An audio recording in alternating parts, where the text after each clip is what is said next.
If I fail, the whole team will die, and I'll carry the guilt for life. In the dead of night in Kandahar, as the SEALs were trapped outside a fortified compound, every eye turned to her, the one who, on paper, was nothing more than a maintenance worker. Her heart pounded, each beat echoing with the pain of battlefield losses.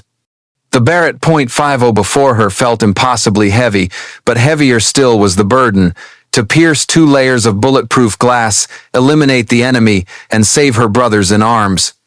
One decision, one shot, balanced on the razor's edge between life and death. No one could believe it. A single shot through 2 layers of bulletproof glass? It sounded like the kind of story soldiers exaggerated over beers in a special forces bar, where alcohol flowed faster than the truth. But classified files don't joke. Kandahar, Afghanistan. That year, the city was a massive block of concrete in the desert, fine dust slipping into every fold of clothing, embedding itself into skin. In the narrow alleys, the calls of the evening market mixed with the chopping hum of helicopters circling overhead.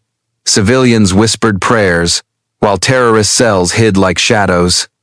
And in the middle of that maze stood a small compound, fortified like a miniature fortress, where a notorious militant leader hid behind layers of protection he believed were impenetrable. A 3-story house, iron gates, thick walls, underground bunkers.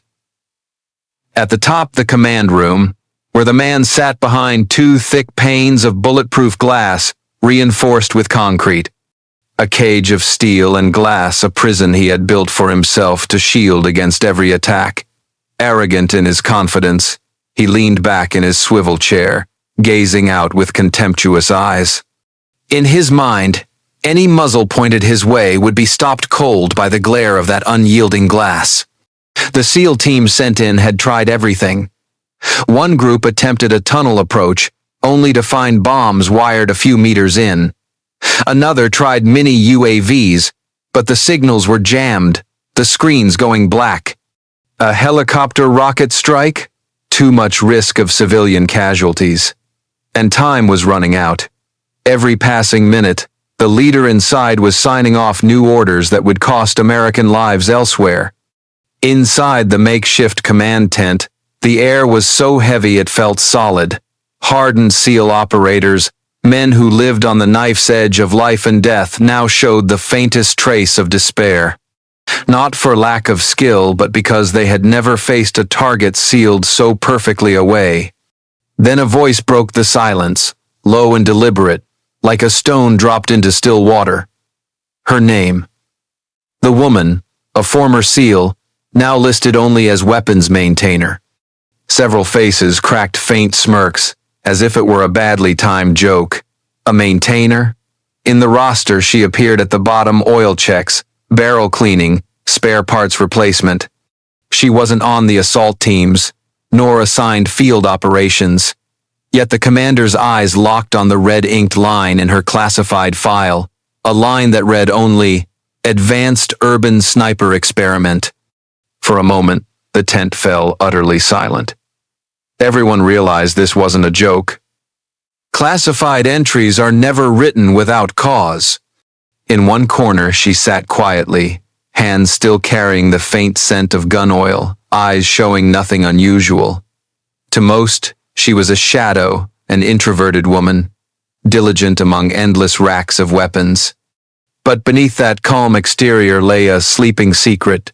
She had once been part of an experimental sniper program in urban environments, where bullets were tested against glass, concrete, and steel, the very barriers textbooks called walls that cannot be breached. No one had ever asked, and she had never told. Only the Barrett 50-inch her hands knew the truth.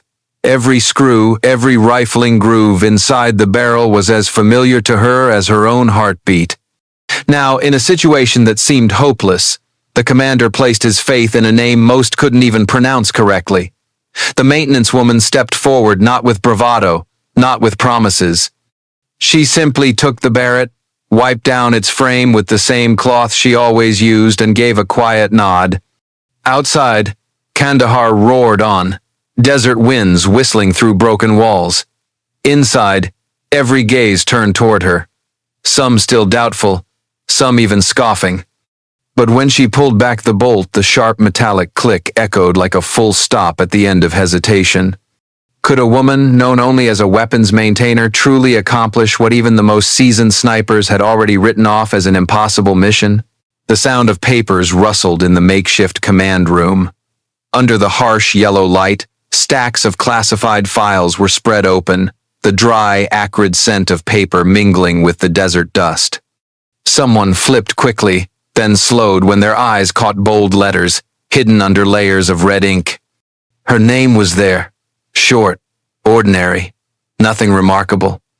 But just beneath the line that read, "Weapon Maintainer," words began to emerge, like cracks splitting open a wall of secrecy.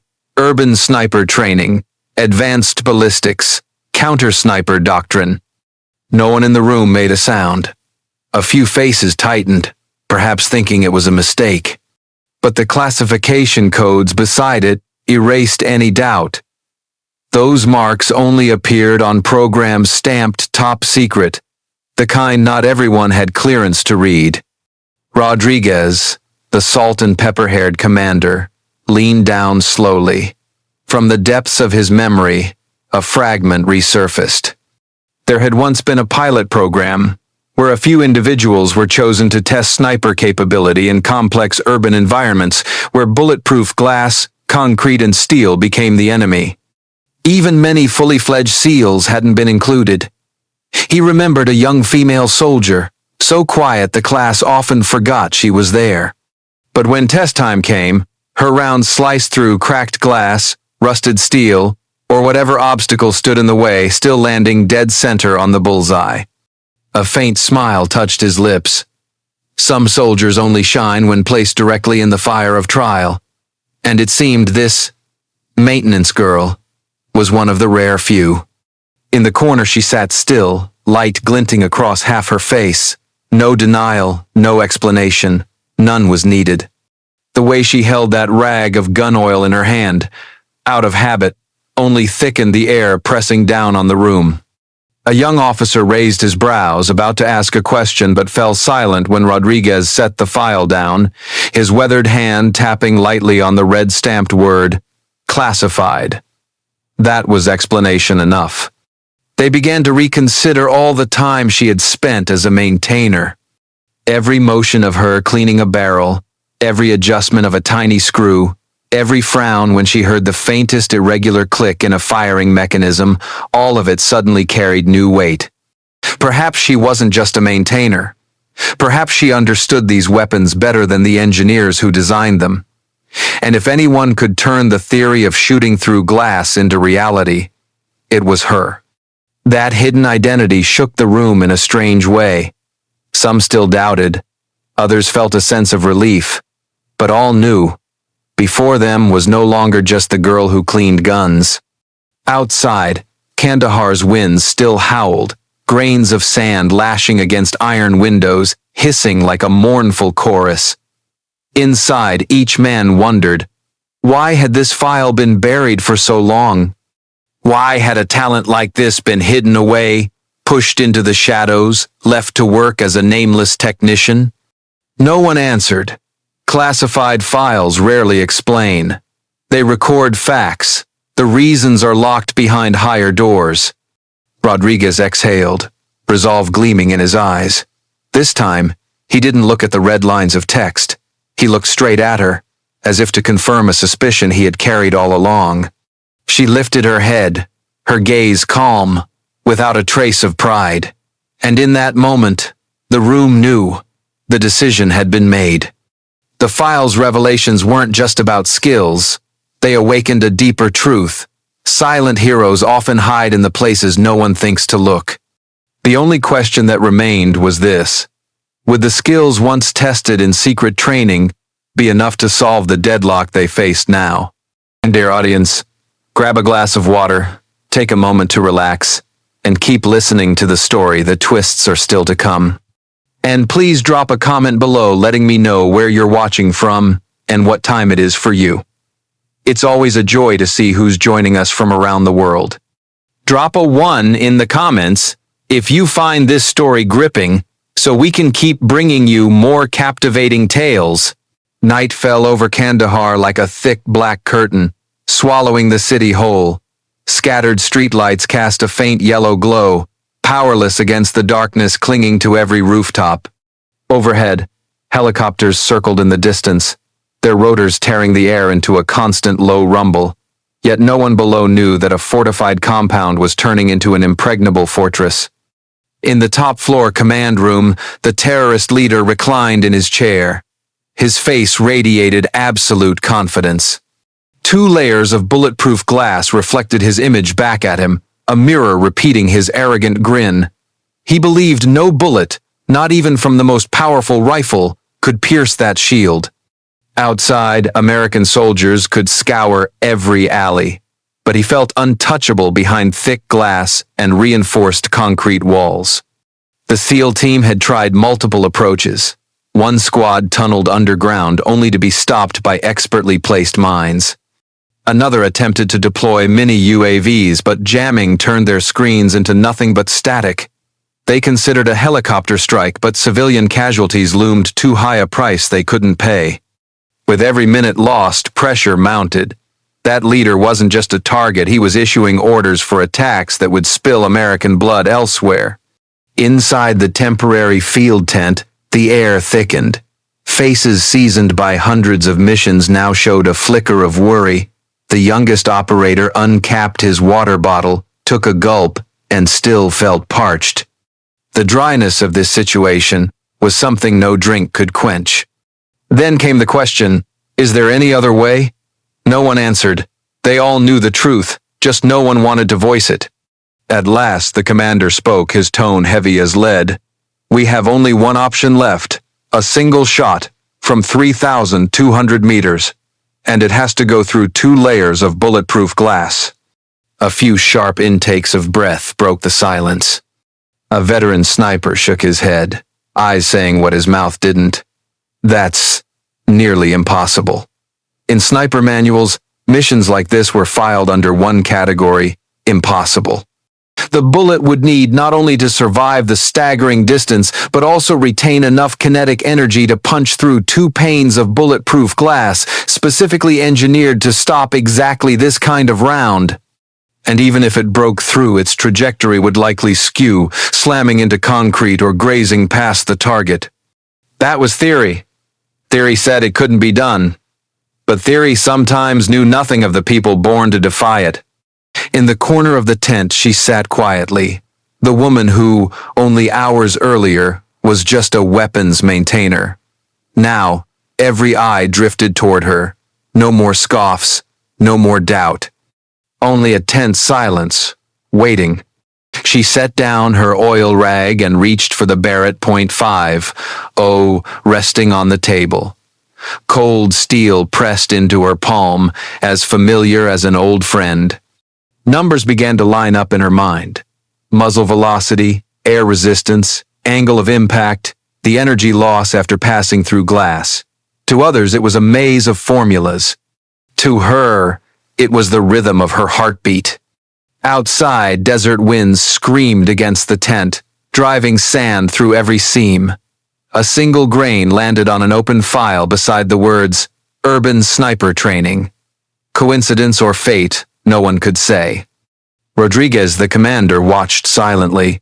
He knew that sometimes the military didn't select its best from test scores, but from moments like these when the team was cornered and one person quietly rose to stand. The question was no longer, can the shot be taken? The real question was, will she dare to pull the trigger and break what every manual has sworn was impossible? The air inside the command tent sank heavy, thick enough to cut with a knife. Then, beneath the flicker of harsh yellow light, she rose. The motion was decisive. Wordless, just the flick of an oil rag set aside. Hands still smelling faintly of metal now settled on the body of the Barrett .50. Oh, her weapon, as familiar to her as her own flesh. Others saw the Barrett as a heavy machine. To her, every detail told a story. The long barrel she had disassembled dozens of times for calibration, its steel bearing the memory of her hands during blistering training days. The trigger, with its spring replaced and tuned so finely that the slightest pressure would unleash a round like lightning. Even the scope had been filed and adjusted to suit her dominant left eye. Every millimeter of that rifle was as known to her as an old song.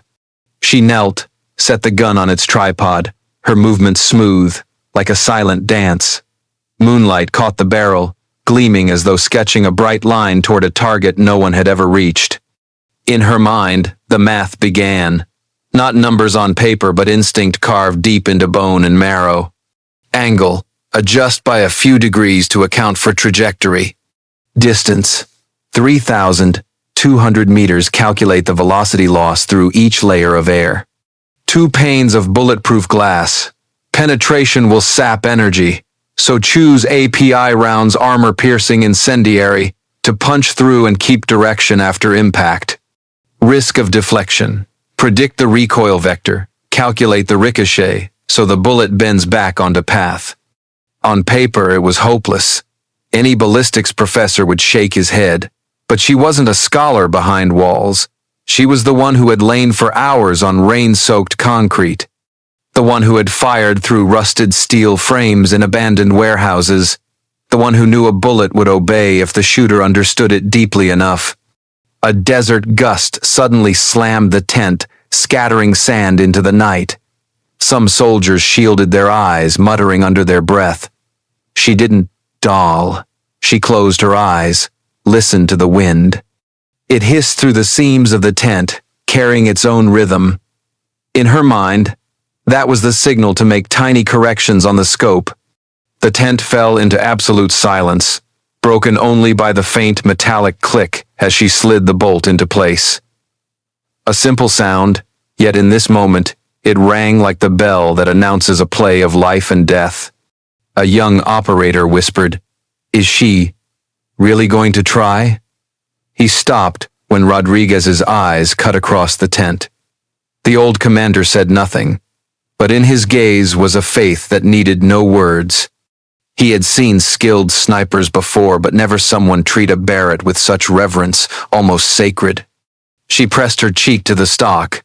Her breathing slowed, her heartbeat sinking with the taut tension of the trigger.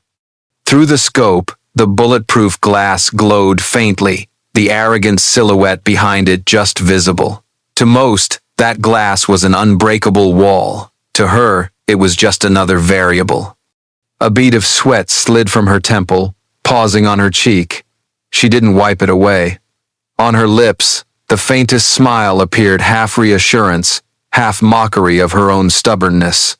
Faced with a problem every manual called impossible, she felt at home, as if her entire path as a maintainer had been leading to this moment. Across the tent, teammates exchanged looks. No one spoke, but the same thought ran through them all.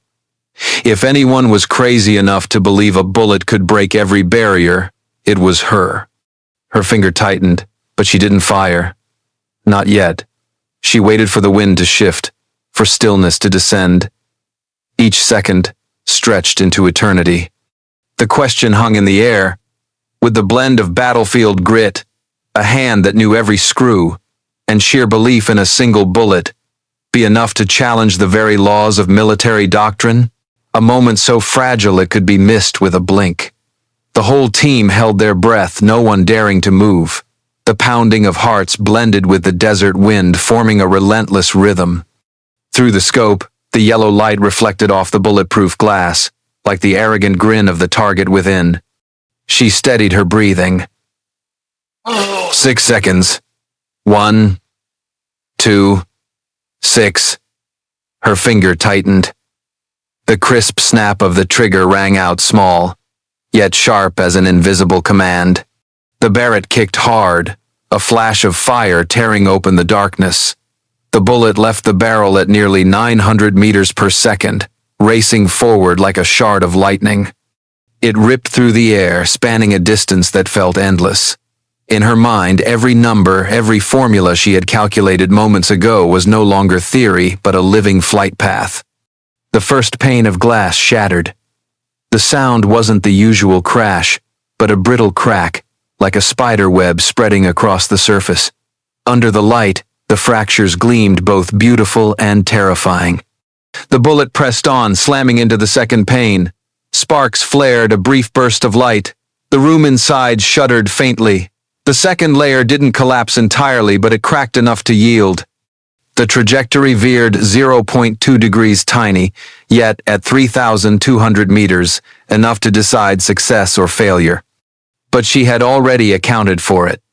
She had adjusted, predicted that deflection, and trusted the instincts forged in hundreds of hours of training. The bullet corrected itself, curving just right, as if it knew exactly what its shooter demanded. Inside, the leader's smug smile froze. He never understood what was happening. The bullet tore through his left shoulder, buried itself into the chair, pinning him like a rag doll. In an instant, the bulletproof glass, the concrete walls, the fortress he had gloried in, all meaningless. It was over in less than 10 seconds. From the moment the bullet left the muzzle until it found its mark, time seemed suspended. The SEAL team followed it, many forgetting to breathe. Only when the chair toppled and the lights flickered inside did they realize it was done. Silence engulfed the command tent. Then a young soldier let out a short laugh, not of joy, but of sheer tension breaking loose. A laugh quickly swallowed by the sacred weight of the moment. They had just witnessed something even military doctrine refused to record. The impossible shot made real. She stayed in position, cheek pressed against the stock, eyes locked in the scope. Only when certain the target had stopped moving did she ease back, drawing in a deep breath. Her shoulders trembled not from fear, but from the crushing weight of those seconds dissolving at last. Rodriguez, the old commander, said nothing. He simply gave a slight nod. A nod reserved for those who step beyond the boundaries of theory and redefine what is possible. And she? She quietly pulled out the oil rag and wiped the rifle down. The same familiar motion, repeated as though nothing had happened. Some teammates exchanged glances, unsure if congratulations were even appropriate. They understood for her, this wasn't a trophy to boast about, it was just the job. A job fate had placed on her shoulders, and she had completed it. Outside, Kandahar still roared with life. But within the SEAL team, a story had been written, a story they knew would never make the headlines. It would live only in their memories, proof that sometimes the impossible is merely a challenge waiting for the right person to rise. But the larger question remained, would this historic shot stay a silent triumph, or would it reshape the way the U.S. military defined urban sniper doctrine? News traveled faster than the bullet that had just torn through 2 panes of glass. Within less than an hour of the target being eliminated, the first report was encrypted and transmitted straight to the Pentagon. There, in a room filled with electronic maps and endlessly blinking screens, a duty officer received the document, skimmed it, then froze, eyes widening. Confirmed kill, 3,200 meter, target shielded. The bold red line struck the silence like a hammer. Beneath it was a timestamp, coordinates, and the stamp classified level 1. For those used to handling mission kill reports, thousands had crossed their desks. But never, not once, had they seen the annotation, target shielded, double bulletproof glass. The report was immediately rushed to the command table. Seasoned generals read and reread, caught between doubt and unease. Some frowned, thinking it a clerical error. Others chuckled dryly, suspecting an overzealous officer had exaggerated. But then came the satellite images, the after-action reports, the acoustic data from bullet tracking systems, all of it aligned. There was no room left for denial. In the U.S. military sniper community, 3,200 meters was already a staggering number. But what shook everyone was not the distance. It was the nature of the shot, penetrating double bulletproof glass. It was something never recorded in any official manual. Until then, every training course had taught one basic rule: if the target is behind bulletproof glass, find another way. Ballistics equations always proved the risk too great, rounds fragmenting, deflecting, or stopping cold. But now, a real shot had shattered that dogma. At Fort Benning, home of the sniper school, the news spread like wildfire. Veteran instructors whispered to each other in meeting rooms, torn between excitement and confusion. One smirked, half joking, half serious. "Guess we'll have to rewrite the textbook." And indeed, that was exactly what began. Within weeks, the U.S. Army formally approved a new program, Counter-Sniper Urban Shield Penetration. The mission trained soldiers to handle targets shielded by glass, concrete, or urban barricades. In ballistics labs, engineers and technical officers reconstructed the bullet's flight. They analyzed every millimeter of cracks in recovered glass, recalculated kinetic energy loss. Whiteboards filled with formulas, arrows, and diagrams. The deeper they went, the clearer it became. The deciding factor wasn't the math, it was the finger on the trigger. In closed conference rooms, her name surfaced again and again. Some generals pushed for absolute secrecy, wary of igniting debates about women in special operations. Others argued it was undeniable proof that skill transcended gender or rank. Whatever the stance, all agreed on one point. This shot had shifted the landscape. Young recruits heard whispers in hallways. To them, it sounded like a modern legend, some weapons maintainer who had silently taken down an impossible target. The tale grew with each retelling, sprinkled with more detail, more awe. Some doubted, thinking it embellished. Yet in their hearts all wondered, if it really happened, could I ever do the same? On the battlefield, the ripple effect spread. The enemy heard the rumors, and they no longer saw bulletproof glass as a perfect shield. Fear seeped into their compounds. If Americans can shoot through glass, where can we hide? Back at the SEAL compound, she returned to her routine, wiping rifles, checking magazines, as if nothing extraordinary had occurred, but her file was no longer the same. One short line had been added. Case study, 3,200-meter confirmed kill, double shield penetration. Just a few words, yet enough to open an entirely new chapter in the history of urban sniping. From Kandahar, a seed had been planted, and once planted, that seed would grow, reshaping the way an entire army viewed its limits. But one unspoken question remained. Was this shot her singular peak, or merely the opening act of even greater feats to come? The next morning, Kandahar was still buried in the fine dust of the desert. Helicopters lifted off, carrying reports and evidence that could not be denied. But in one corner of the armory, the woman sat quietly, her familiar hands carefully cleaning every groove of the Barrett .50. There were no reporters, no honor guards, no glittering medals pinned to her chest. Only the soft rasp of oiled cloth and the silver gleam of steel catching the morning light. To many, it was an unbelievable silence after a miracle. To her, it was simply the rhythm of life returning to the work everyone thought was ordinary. But outside the armory door, the world had changed. At training centers from Fort Benning to Camp Pendleton, recruits were introduced to a new lesson, urban shield penetration. In classrooms, they looked up at the projector, where the historic shot was recreated in 3D simulations.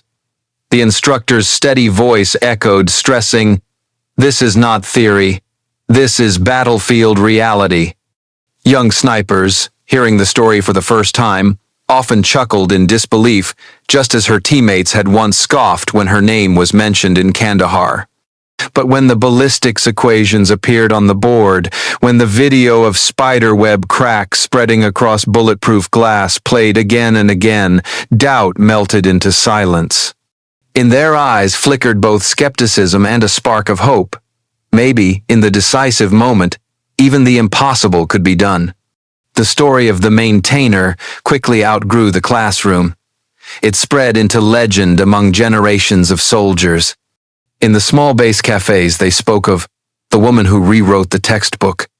In dorm hallways, recruits whispered, "If she could do it, maybe I shouldn't give up over something small."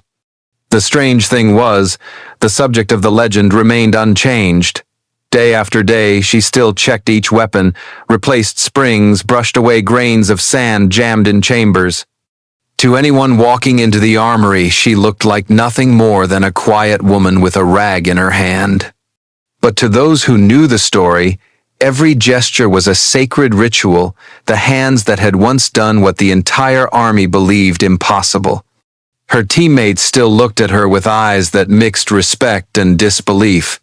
Some thought of asking about that night, but stopped when she only smiled softly, shaking her head as if to say, "No need to bring it up." Instead, they chose to pass the story on to the next generation, so recruits would understand that in the military, sometimes the greatest heroes are hidden in the most ordinary jobs.